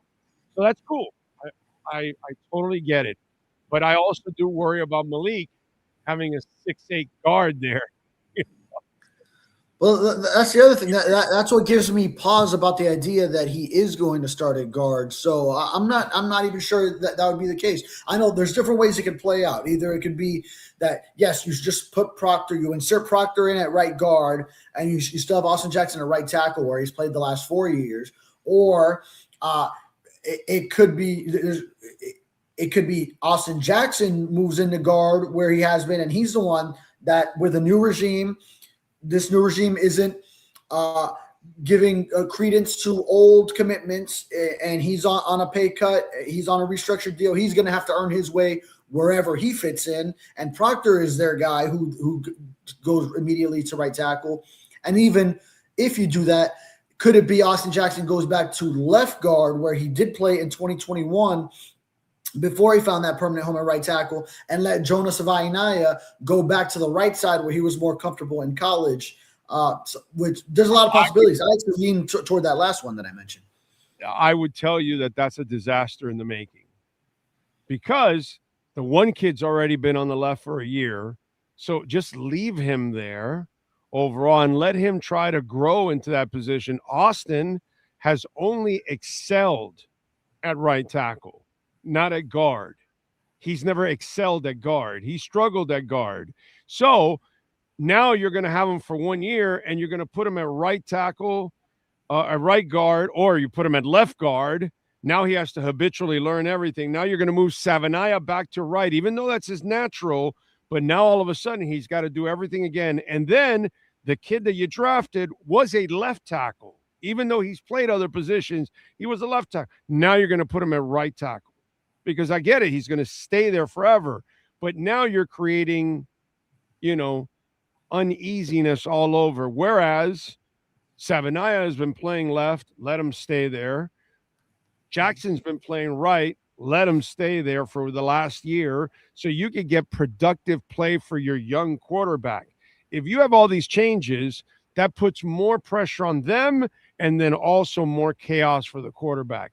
Instead, you keep Caden at right guard, so he habitually starts doing everything to the right, opposite of what he was doing last year. And then he's ready to move to right tackle when Austin has moved out. And then you give Savanaya the chance to continue to work between the same center and the same left tackle for another year to see if he continues, to improve, because he did slightly improve as the year went on. But if you start doing all of that with a new system and a new quarterback and all of that, I think you're just adding more chaos to a chaotic situation already. And when it comes to the offensive line, that's actually the last place you really want chaos. That's just me. Of course. I get that argument too, but I mean, I could see a new regime coming in saying, hey, we don't like what they were doing with you, Jonah, at left guard. They should have never done that. We're going to start you brand new where we know the college tape showed you shine at, which is on the right side.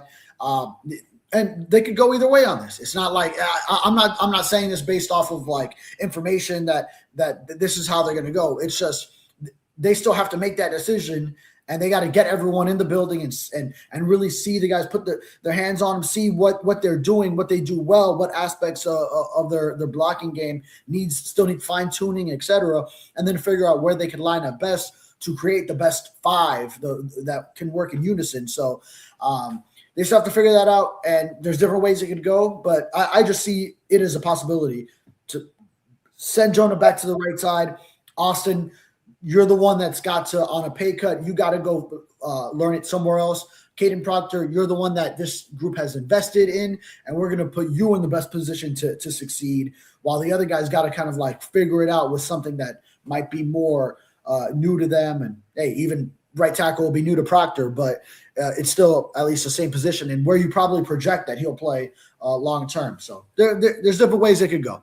Yeah, no, there's definitely different ways that can go. I just think in a year like this, you want to have the least chaos that there is, sure. Especially on the offensive line, and that's very chaotic. What you're saying, they could do it because you're 1,000% right. New regime, start brand new. Way. I mean, look at what you saw yesterday with Pat Riley in the Heat. they can't even see the wreckage. I mean, talk about it living in denial. Same message. Yeah, it's, I mean, like, wow, that's terrible. Like, you guys think you actually are. He actually said yesterday that we didn't want to tear it up because we think we could compete with anybody in the East except the two teams in the West. Really? It's like, wow, so you never know what people are thinking. And look at the Heat. Look how delusional they are right now. So it could be, you could be right. These guys could come in and say, yeah, we're going to move everything around because we think that's what's better. Even though I may think it's chaotic, they may look at it like, whatever. Hey, and 2026 is the year to get chaotic if you want to. You're building this to be right, to show some signs in 2027 and really get right and try to compete in 2028. So yes and no. Yes and no. I'll tell you why no. Yes, if you can, because it's the first year and you're trying to set everything up and your vision is, okay, we're going to keep Savanaia, but he's going to be a right guy. And, whatever. And Caden, and you're going to be the right tackle. So let's just put you in there right now and let's just get it going. Okay, you're right. You're right. It could be. Now, by you creating more chaos, you now make it harder for your quarterback. So let's just say we have a screwed up year and you don't get to assess the quarterback the way you would like because it's too chaotic around him. But then you're not convinced that he's the guy and you're sitting there at number 1. What do you do, young man? So if you want to really get an assessment of Malik Willis to make sure that you're not supposed to take the Manning, okay, then you want to make it as palatable as possible for Malik Willis so you can assess who he is. Unless you have already assessed who he is, you don't care how chaotic it is, and you're not going to draft Manning. You're going to draft something else because you're convinced that this guy's the guy. So that's why I would say, because at the end of this season, I'm not exactly sure that they should continue with Malik Willis. And I think that, if, again, beauty's in the eye of the beholder, like you keep saying, maybe they see it one way and I see it another, but I see it as you need to create a situation where I can assess this guy, because if you can't, I'd rather you go take Arch Manning. Yeah, you totally need an assessment on Malik Willis to know that. And then, I'd be a big fan of drafting Jeremiah Smith too. I'm not sure about a lot of the quarterbacks. I know there's just an abundance of them, and the next college football season will tell. Someone will rise to the top and then show that they are the clear number 1, and someone else will show they're the clear number 2. There's just so many names right now, and maybe it's Arch Manning. One thing I do know is Jeremiah Smith will be a home run prospect in the NFL that on pure talent should be the top pick, but then, probably a quarterback will end up being number 1, maybe even number 2. So remember, a Manning hasn't failed yet at quarterback in the NFL. So yeah, that's fair. Just saying, I might take a chance on Arch, because people already gave up on him at the beginning of last year, and then they shut the hell up by the end of the year because right. You got to have some patience, and maybe this year now he'll have an even better year because he'll be even more comfortable, overall. It's just funny how people are. But to me, again, you have a chance. You're going to naturally tank because you're going to suck this year badly. I mean, this is going to be a bad year overall. You're going to be a very young team, a very green team. You could have a chance to land a franchise quarterback. You better be convinced that Malik Willis is the guy if you pass up on Arch Manning. That's all I'm saying. Yeah, that's true. You need to get your certain assessment on him. And to add with Arch Manning is the Texas combination where Steve Sarkisian running a lot of the same concepts that it was Mike McDaniel before, even the same plays. And the offense should at least have some of those same concepts under Bobby Slowick. So if that's the direction you're going, and I know Jeff Hafley wants to be more physical and wants to incorporate the run more than Mike did, but still it's running some of those old West Coast concepts and also the outside zone in the run game, all these things. Then coming off the Shanahan tree, then. Texas is the school you want. That's why they drafted Quinn Ewers. And now that even though 2 of them were defenders, they drafted another 3 from Texas. So clearly there's a big Texas to Dolphins a pipeline going on. So, that would be that's just another reason why it would fall in place for Arch Manning with the Dolphins if they were selecting high, and he's up there in the next draft. All right. And remember, you can follow him on Twitter at David Furones _. Give me your favorite pick of the draft and give me a pick that you question. Is there one that you don't like or question? Okay, so favorite pick. I got to go with the late first rounder, the second one that they came up with, Really? Chris Johnson. Yeah, I like Chris Johnson. I mocked him in one. So when our last mock draft before the Bengals Giants trade, we published one version, and then. Since we alternated picks, Perk had it at 11. He had odd numbers. I had even numbers. So he chose Maui Noah. He had Maui Noah. We had Maui Noah there, and Perk chose Maui Noah. For all we know, that could have been actually the pick if the board had played out that way and the Giants didn't take him. Actually, then once the Giants – and so with that, and by the time it came around to me at 30, then I chose Chris Johnson. We had him available. We go offensive lineman, then cornerback. Just exactly how the Dolphins did it. Now, once the Giants traded into that number 10 pick with Cincinnati, we had to flip the pick right before the Dolphins, and we said the Giants are going to be taking Maui Noah, which they did.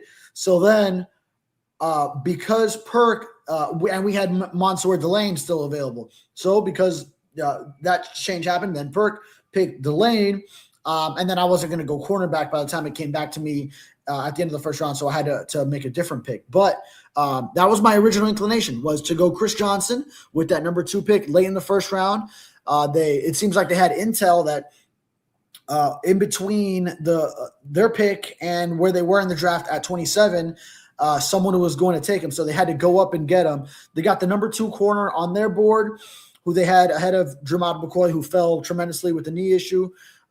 You got him far after Delane went off the board, and the way Jeff Hafley evaluates corners is he grades them on how they defend in the 3 levels of coverage. Can they win at the line of scrimmage? Can they turn their hips and mirror a receiver in all the short and intermediate routes? And then can they win down the field?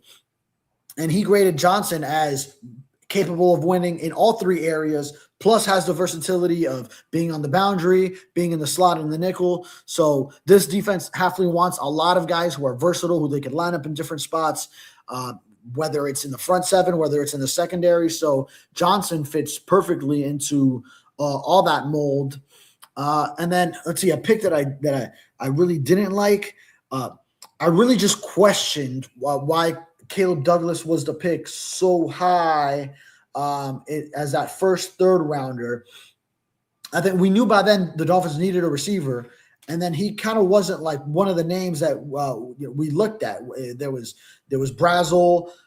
Now it did affect the Dolphins that Malachi Fields was picked right before them, so I think that threw a wrench into their plan. He would have been the pick, it seems, but even Chris Bell, who was drafted later, was kind of one of the names like, wait, you're passing up on these guys, and you go with Caleb Douglas, who no one really had going in that spot. But I've come around to it. I understand, he had a great Senior Bowl. Even Chris Johnson said he was one of the toughest covers in that setting, in the one-on-one. So I get that they like him as a prospect. I just wondered why in that moment. And they kind of made up for it. One of the guys I preferred, Chris Bell, even though he's coming off the ACL, he was still there 19 picks later at 94. So they still ended up getting him. But yeah, I was just confused when it was Caleb Douglas, and I'm scrambling to find out who he is and why, because he wasn't on my radar really for a third round pick. So yeah, but I didn't like the Caleb Douglas pick either at that point. Tony Pauline likes it. He thinks the kid will be all right. He's not worried about the drops. He thinks the kid's a blocker and that he'll be physical. Although, from what I've seen, I think he's got to get more ball secured and physical in the air. He has the size and all that to do all that. Yeah, length. I didn't see that. I didn't see the same thing, but we'll see with that one. Chris Bell is the one that I love. It's the other Chris. I like the Chris Johnson pick too. I'm with you. But I think the Chris Bell pick was probably one of the steals of their draft and one of the steals of the draft. Anyone who followed UM last season knows what Chris Bell is capable of in that stadium too. So he's just a man, bro. He plays football the right way.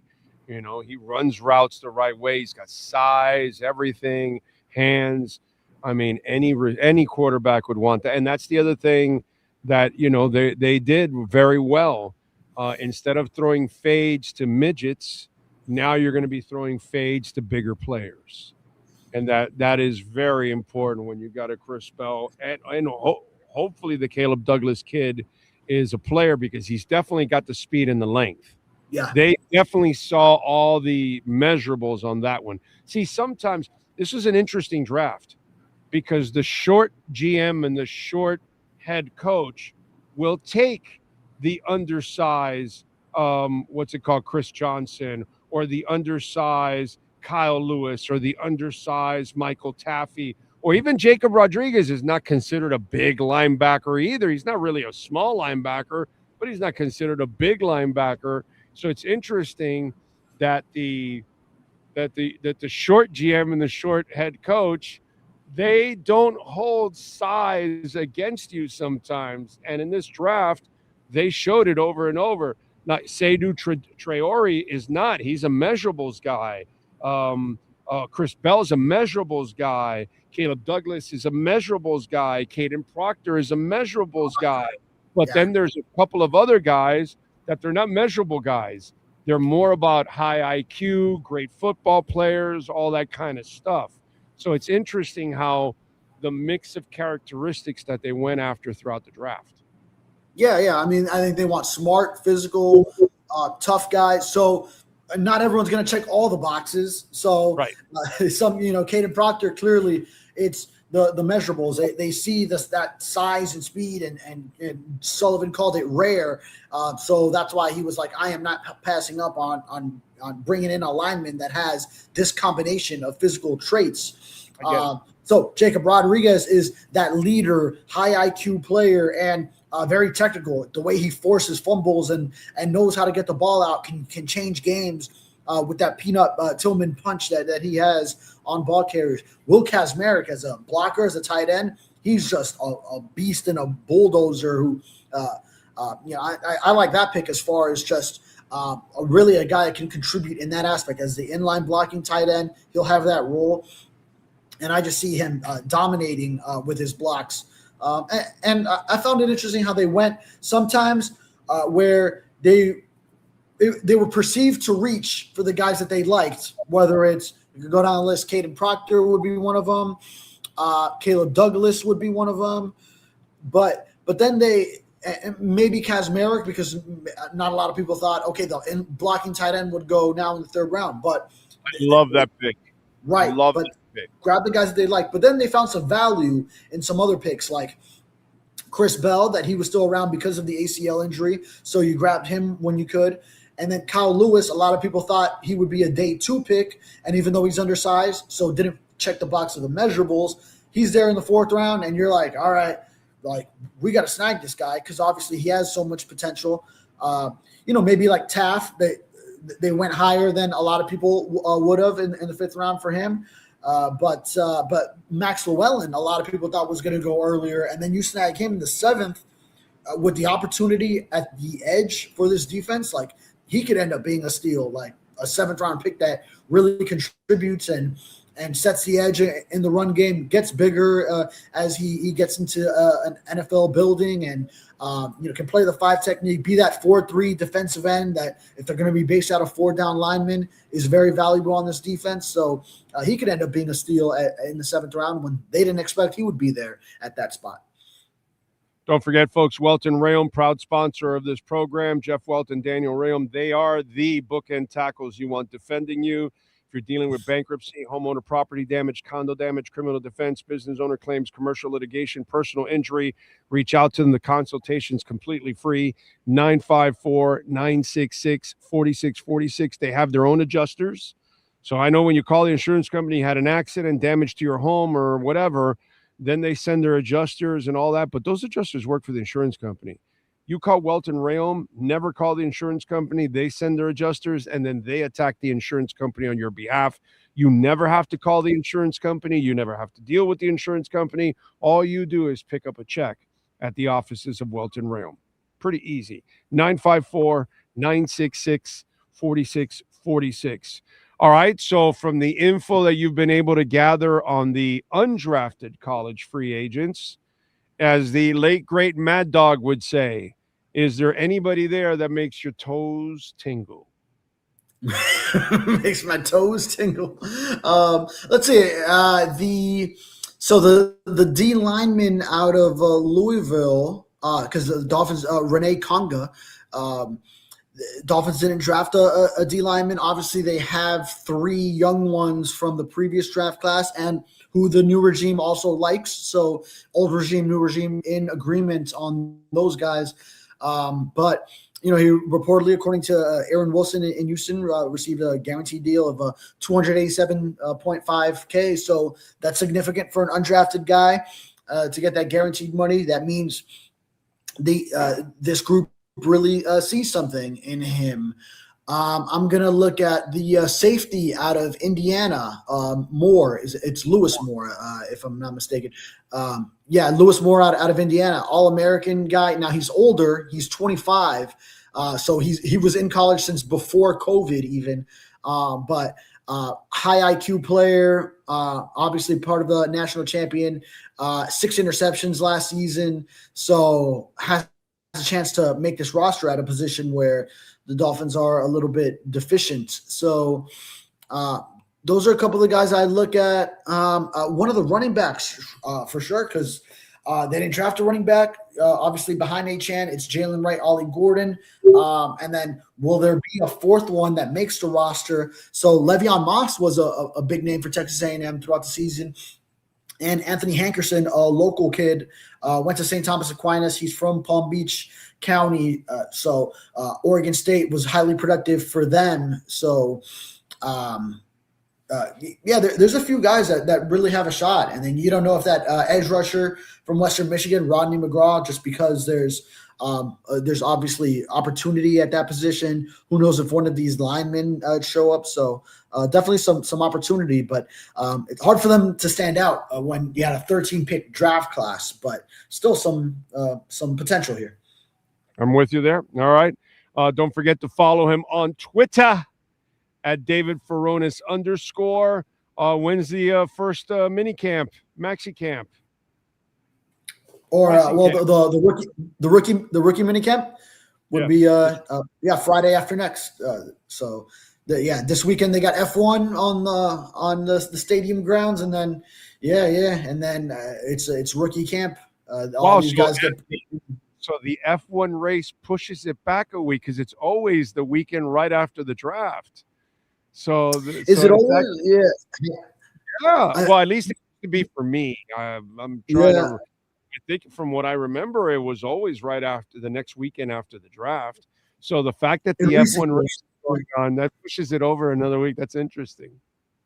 Yeah, in recent years, it's actually always been the second week. Now, maybe that's because the Dolphins host F1 Miami. I'm not sure what it is across the league, but that's what it is, bro. That's what it is, because it always used to be right after. Yeah, in recent years, it's been like this. So this is kind of like what I know from covering the team. So, right, yeah, right, the F1 race, right, exactly. Mm-hmm. All right, good stuff. Should be fun, and we'll continue to cover it. Appreciate you as always, my brother. We will catch up on Friday, my friend. Thank you. Sure. Sounds good. This has been another session of the Welton Rayom Miami Dolphins Report with David Furones. At Welton Rayom, they don't get paid unless you win. They handle complex personal injury claims caused by the fault of another in both state and federal courts. They handle auto, trucking, motorcycle slip and fall, and bicycle accidents. Call 954-966-4646. Welton Rayom can help.